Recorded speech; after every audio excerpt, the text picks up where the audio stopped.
Shalom saudara-saudari, pada kesempatan hari ini saya membawakan tema darah dan beribadah mendekati Allah. Firman Allah dalam Ibrani 10 ayat yang ke-19 sampai dengan 22 mengatakan, "Jadi saudara-saudara, oleh darah Yesus kita sekarang penuh keberanian dapat masuk ke dalam tempat kudus. Karena ia telah membuka jalan yang baru dan yang hidup bagi kita melalui tabir, yaitu dirinya sendiri. Dan kita mempunyai seorang imam besar sebagai kepala rumah Allah. Karena itu, marilah kita menghadap Allah dengan hati yang tulus ikhlas dan keyakinan iman yang teguh, oleh karena hati kita telah dibersihkan dari hati nurani yang jahat dan tubuh kita telah dibasuh dengan air yang murni." Puji Tuhan saudara-saudari, dalam surat Ibrani membicarakan darah yang di depan kemah, yang membicarakan aspek mendekati Allah, menyembah Allah. Darah tidak saja mengampuni, mencuci dosa, tetapi juga membuat orang mendekati Allah, memimpin orang mendekati Allah. Karena itu saudara-saudari, kita dengan penuh keberanian, sedikit pun tidak ada ketakutan datang ke hadapan Tuhan. Namun ada orang yang mengira mereka telah melakukan hal-hal baik atau yang tidak baik, yang tidak berkenan di hadapan Allah. Maka mereka tidak bisa datang ke hadapan Allah dan menyembahnya.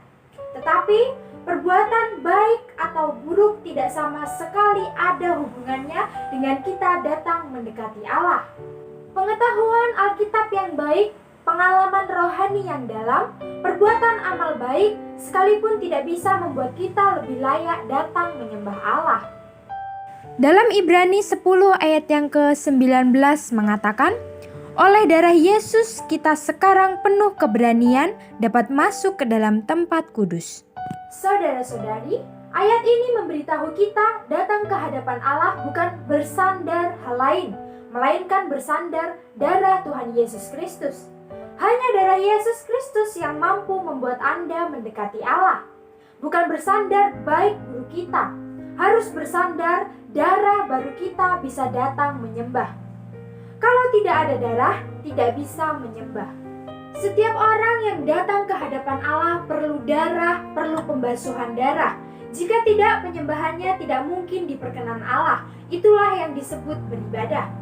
Saudara-saudari, darah Tuhan tidak saja berhasiat di bumi, juga berhasiat di surga. Tidak saja berhasiat di kayu salib, juga berhasiat di depan tahta. Itu membuat kita bisa datang menyembah Allah di tempat Maha Kudus. Sebab, bagaimana kita bersandar darah menerima pengampunan dosa, demikian pula kita bersandar darah datang menyembah dan beribadah kepada Allah. Jadi saudara-saudari, datang ke hadapan Allah tidak ada sangkut pautnya dengan kelemahan kita. Semoga kita bisa memahami perkara ini, sehingga kita bisa dengan sehati dan penuh damai sejahtera beribadah dan memuji Allah tanpa terhalang oleh perasaan dan perbuatan kita. Mulia bagi nama Tuhan.